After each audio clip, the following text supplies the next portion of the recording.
Welcome back to 10 and 20, the official podcast of the Battle of Franklin Trust, where we talk about interesting aspects of Tennessee history in roughly 20 minutes. My name's Sarah. And my name's Brad. This is part 2 of our 2-part series on Andrew Johnson. Last week, we covered Johnson's rise from illiterate tailor's apprentice to influential Tennessee politician. We concluded with a hungover, drunk, and potentially ill Andrew Johnson preparing to take the stage and deliver his inaugural address as president on March 4th, 1865. Needless to say, with that introduction, Johnson's inaugural speech was a fiasco. It was a rambling speech about his humble origins, his rise to power, and a reminder to the cabinet that their power derived from the people. At one point in the speech, Johnson forgot the name of one of his cabinet members, and he asked in a loud whisper, which could be heard by the audience, what was the name of the Secretary of the Navy? Yeah, not very smooth. No. Sensing the awkwardness, Hannibal Hamlin, who, remember, is the guy Johnson is taking over for, tugged on Johnson's sleeve, trying to get him to shut up. This effort failed. Yeah. Senator Zachariah Chandler described this whole scene like this. He said, "The inauguration went off very well, except that the vice president-elect was too drunk to perform his duties and disgraced himself and the Senate by making a drunken, foolish speech. I was never so mortified in my life. Had I been able to find a hole, I would have dropped through it out of sight." End quote. Why did he start with, the inauguration went off well? Well, Except. You have to say, it's like when you insult someone. When you give constructive criticism, you always have to say, the Oreo, the two good things with the bad thing in the center. I guess so. He's definitely an Oreo reviewer. Throughout the whole speech, it was said that Lincoln himself sat there with an expression of unutterable sorrow, and that Senator Charles Sumner covered his face with his hands. And I think one of the most amazing things about this scene is that right after Johnson's speech, Lincoln then delivered his own inaugural address sometime later, but in front of the U.S. Capitol building. And you just have to compare the speeches between the two men, because after the embarrassment of Johnson's spectacle, Lincoln went on to deliver one of the most eloquent speeches of his career. And his speech is very concise and to the point, not rambling at all. Right. And I just wanted to include the last 2 paragraphs because they're so iconic. This is after years of war. Lincoln says, quote, "Fondly do we hope, fervently do we pray, that this mighty scourge of war may speedily pass away. Yet, if God wills that it continue until all the wealth piled by the bondsman's 250 years of unrequited toil shall be sunk, and until every drop of blood drawn with the lash shall be paid by another drawn with the sword, as was said 3,000 years ago, so still it must be said, the judgments of the Lord are true and righteous altogether." And he goes on to say, "With malice towards none and charity for all, with firmness in the right as God gives us to see the right, let us strive on to finish the work we are in, to bind up the nation's wounds, to care for him who shall have borne the battle, and for his widow and his orphan, to do all which may achieve and cherish a just and lasting peace among ourselves and with all nations."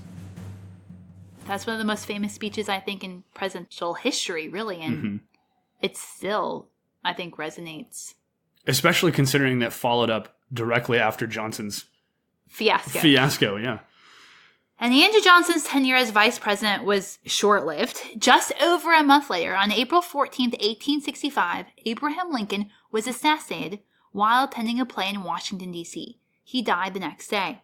The same day that Lincoln was shot down, a conspirator named George Atzerodt was set to assassinate Andrew Johnson as well, but ended up getting drunk at the hotel bar where Johnson was staying, and he never went through with the plan. Between 10 and 11 a.m. on April 15th, 1865, Andrew Johnson was sworn into the presidency by Supreme Court Justice Salmon P. Chase.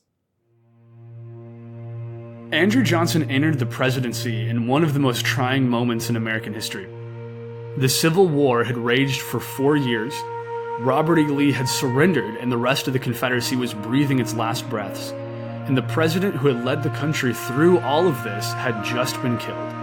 On top of all that, Nearly 4 million formerly enslaved people were now free, and the president would be tasked with figuring out what exactly freedom meant for all those freedmen. Johnson had 3 goals to his presidency. 1. Restore the southern states back to the Union. 2. Ensure that the wealthy southern aristocracy did not return to power, and instead the power should be with who Johnson referred to as the plebeians, meaning commoners. And 3. Attain a re-election in 1868. Now you notice, notoriously absent in Johnson's goals were definitive plans on what should be done with the nearly 4 million formerly enslaved people. He had really no goals for providing civil rights or voting rights to former slaves. He also allowed the new governments to set up in the former Confederate states to enact black codes, which severely regulated and restricted the African American communities. Yeah, this was really the origin of the Jim Crow era. And he kind of just let that happen. He let that take hold. Making things even more complicated was the fact that Andrew Johnson was a Democrat, and Congress was controlled by the Republican Party. Many Republicans felt that voting rights and other civil rights should be at the top of the list of things that needed to be accomplished with the war finally over. These Republicans, specifically known as the Radical Republicans, were constantly at odds with Andrew Johnson. After attaining the presidency, Johnson began working on the first of his goals, restoring the southern states back into the Union. Southern states began organizing new governments in the months after the Civil War, which included voting in new congressmen. Many of those new congressmen were familiar faces. Included amongst them was Alexander Stephens, former vice president of the Confederacy. When Congress reconvened in December of 1865, the Radical Republicans refused to seat the newly elected Southern congressman. I mean, imagine that we just finished the war, and this guy who was the vice president of the Confederacy.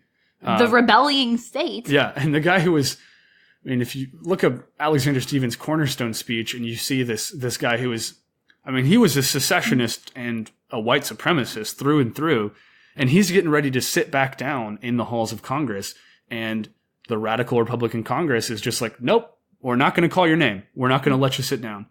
And Johnson opposed this. He opposed the Republican Party on a variety of other issues as well.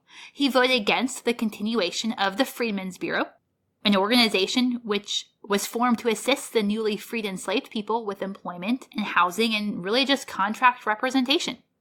He vetoed the Civil Rights Act of 1866, which was intended to grant citizenship and equal protection to anyone born in the United States. He strongly opposed the 14th Amendment, which was intended to do the same thing as the Civil Rights Act, plus other things like restricting many former Confederates from elected office.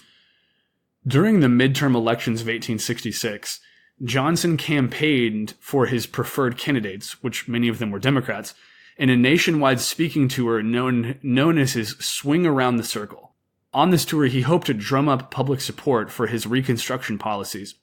To win the public over, he brought along U.S. war heroes like David Farragut, George Custer, and most notably, Ulysses S. Grant, who was probably the most beloved man in the country. Johnson delivered a standard speech at many of the stops. He made sure the public knew he was for preserving the Union. He told of his rise from humble beginnings as a tailor to his ascendancy into office. He offered to compare himself to Jesus, noting his capacity for pardoning sinners. Right. So he's already been Moses, and now he's Jesus. Yeah, probably a good rule when you're touring for speeches is not to compare yourself to Jesus. Right. He actually received pretty positive coverage for the first portion of his tour. And then things went very, very wrong. On September 3rd, 1866, during a stop in Cleveland, Ohio, portions of the crowd gathered began to heckle the president. One of them shouted out, "Hang Jeff Davis." Jeff Davis being Jefferson Davis, the former president of the Confederacy. So Johnson replied, "Why don't you hang Thad Stevens and Wendell Phillips?" Which, for reference, Thad Stevens was perhaps the most notable radical Republican Congress, and Wendell Phillips was a well-known abolitionist and proponent for Native Americans. So the sitting president just called on an angry mob to assassinate a member of the House of Representatives. Yeah, after this speech, Johnson's supporters told him to calm himself down and maintain his dignity. And Johnson's response is gold. He said, I don't care about my dignity. Well, given his, inaugurational speech. And that line, I don't care about my dignity, was reported nationwide. So that's got to be in one of the biggest lists of presidential gaffes, saying you don't care about your dignity. From that point on, the swing around the circle took a turn for the worst.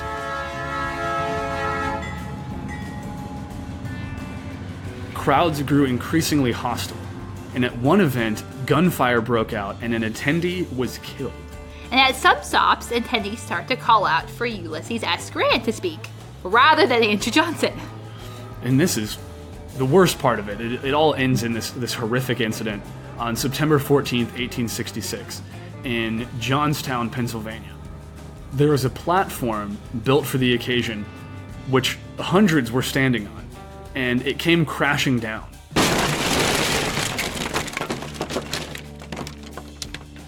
And this platform drained into a canal 20 feet below, so hundreds of people plummeted 20 feet. Johnson tried to get the train to remain to help the wounded, but due to conflicts with incoming traffic, they had to move on. And this event would lead many to view Johnson as someone who had cruelly abandoned the public. And Johnson's public image was tarnished pretty badly as a result of this tour. Republicans won even more control of Congress after the elections. Johnson found himself in a position where he was completely at odds with the Republican Party that controlled Congress. Johnson vetoed many of the bills they sent to him, but because the Republican Party controlled both chambers of Congress, they were able to pass them anyway. The Republican Party was also growing increasingly frustrated over the president's actions, especially what he did while they were not in session. And on March 2nd, 1867, Congress enacted the Tenure of Office Act. This act restricted the power of the president to suspend certain office holders while the Senate was not in session. This was a relatively small window of time during that year, and the Senate would have to ratify any removals that took place during this time period. And if they failed to do so, then the president would have to reinstate them. Johnson vetoed the Tenure of Office Act, but Congress was able to enact it over his veto by a vote of 2/3 of each House of Congress. Now, it should also be mentioned, eventually the Supreme Court did decide that the Tenure of Office Act was unconstitutional, but for a brief moment, it was actually enacted and the Tenure of Office Act stood. Johnson grew increasingly frustrated with his War Secretary, Edwin Stanton. Edwin Stanton and General Ulysses S. Grant continually undermined Johnson's plans for reconstructing the rebellious states. Stanton refused to resign from his position, fearing that the office he held was too important to allow Johnson to pick a replacement. So we almost have like this game of chicken, where Johnson wants to fire Stanton, and Stanton doesn't really want the job, but they're kind of pushing each other's buttons. Yeah, he thinks he's a better alternative to whoever may come next. Right, and if he stays in the office, it could trick Johnson into violating the Tenure of Office Act. Congress then passed the Reconstruction Act, taking away the president's control over the U.S. Army in the South.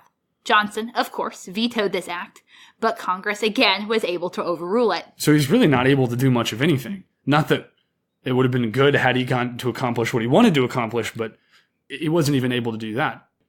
Johnson responded by demanding Edwin Stanton's resignation, but Stanton refused to quit. Johnson suspended Stanton until the next meeting of Congress according to the rules of the Tenure of Office Act. Congress refused to accept the president's firing of Edwin Stanton. Johnson dismissed him anyway and appointed Lorenzo Thomas to replace him. And on February 24th, 1868, the House of Representatives impeached the president for violating the Tenure of Office Act. Now we should say something about impeachment. Impeachment is not the same thing as removal from office. The House of Representatives puts together a list of potential offenses the individual has committed, known as the Articles of Impeachment. The House then votes on each article, and then on the list as a whole. If a simple majority of the House votes to impeach, then the articles of impeachment are sent to the Senate. In order to actually remove the president from office, the Senate has to confirm the impeachment by a 2/3 supermajority. In Johnson's impeachment case, the Senate deliberated for 3 months. In search of an acquittal, Johnson made promises of what he would do, one of which was to install John M. Schofield as War Secretary in Stanton's place. Which, if you are listening to the podcast and don't know who John M. Schofield is, we have utterly failed you. But if you don't, you should come for a tour at Carter House or Carnton, because he was the U.S. Army commander in the Battle of Franklin. The final vote was a close call, but the Senate fell one vote short of removing President Johnson from office. And here's kind of the crazy thing about impeachment. Since the Senate failed to confirm the impeachment, or the removal, Johnson was able to continue his term as president. And had he had public sympathy, he could have ran again for president. Like, impeachment doesn't really mean anything.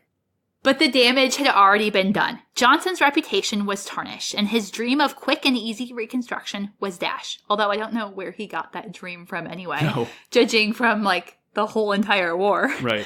But his presidency was saved. In the days following his impeachment, though, the Republican Party put out one final nail in the coffin of Johnson's ambition for a second term in office. On May 21st, 1868, just 5 days after the Senate acquitted President Johnson, the Republican Party nominated Ulysses S. Grant as their candidate for the presidency. Which, if you remember earlier, in our last episode, he is one of the most beloved people in America at this time. Yeah. Really, in the years after the war, before the election of 1868, everybody knew Ulysses S. Grant was going to be president. Everybody except for Andrew Johnson, it seems. Johnson campaigned for the Democratic presidential nomination. He did still have quite a bit of support among white Southerners, who looked at Johnson as their protector and defender of white supremacy, but this was not enough. He lost the nomination to New York Governor Horatio Seymour. Some of Johnson's final acts as president were to delay the ratification of the 14th Amendment, which, among other things, granted citizenship to former slaves. Johnson never endorsed Horatio Seymour, despite the Democratic Party trying multiple times to get him to do so. On Christmas Day, 1868, while Johnson was a lame duck president, after Grant had been elected, the still President Johnson issued amnesty to all former Confederates, including Jefferson Davis. And when Grant was inaugurated on March 4th, 1869, Johnson did not attend Grant's inauguration. He spent the morning in the White House, then rode away solemnly. Johnson returned home to Greenville, Tennessee. It was his first time there in 8 years. Johnson almost immediately started campaigning for election as a senator, a position he eventually won in 1875. And Johnson viewed this election as vindication for the poor treatment he received as president. He held the position for less than a year. On July 28, 1875, Johnson suffered a severe stroke while staying at his daughter's farm in Elizabethton, Tennessee. For a short time, he looked as if he might recover, but he suffered another stroke on July 30th and died the next morning. He was 66 years old. And before his death, I just find this interesting, he was the only surviving former president.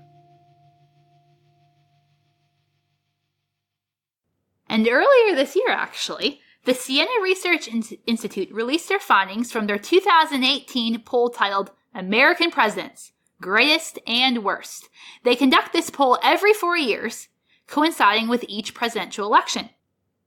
The survey asked participants to rank each president in 20 different categories, like leadership ability, handling of the economy, ability to compromise, and luck.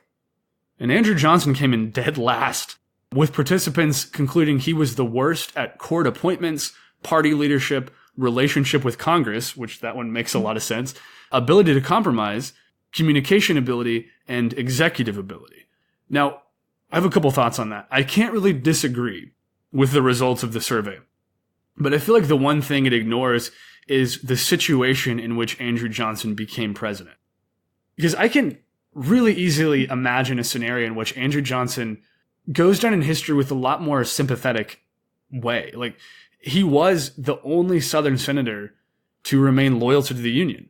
And had his career played in a different way, I think we would look back on him as a product of his time, but as, when it came time to take a stand, he took a stand for the right thing. It's just that's not what happened. Because I think for all of his faults, perhaps his biggest was something completely out of control. He wasn't Abraham Lincoln. He just was really the wrong person to be president. I'll say this because I say it a lot, so I have to say in our podcast, but ifs are where kind of historians go to die. You start going down the but if category, and your career tanks. Because history only happened one way. Yes, but if Andrew Johnson didn't become president at the worst possible time, at a time in which our country needed a leader who could look beyond the present situation and see the future impact of his decisions on the nation as a whole, maybe his career would have been just a little bit different. Unfortunately, that person was not Andrew Johnson.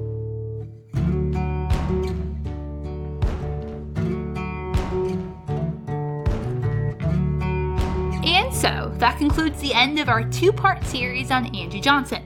Make sure you are subscribed on your favorite podcast app so you don't miss our next episode, and leave us a review while you're there too. If you'd like to reach out, send us an email at podcast@boft.org or follow us on Instagram at TENN20podcast, TENNIN20 podcast. And be sure to stop by for a tour at Carter House in Carnton. You never know, you might just get Brother I as your guide. Thank you so much for listening. Join us again in 2 weeks.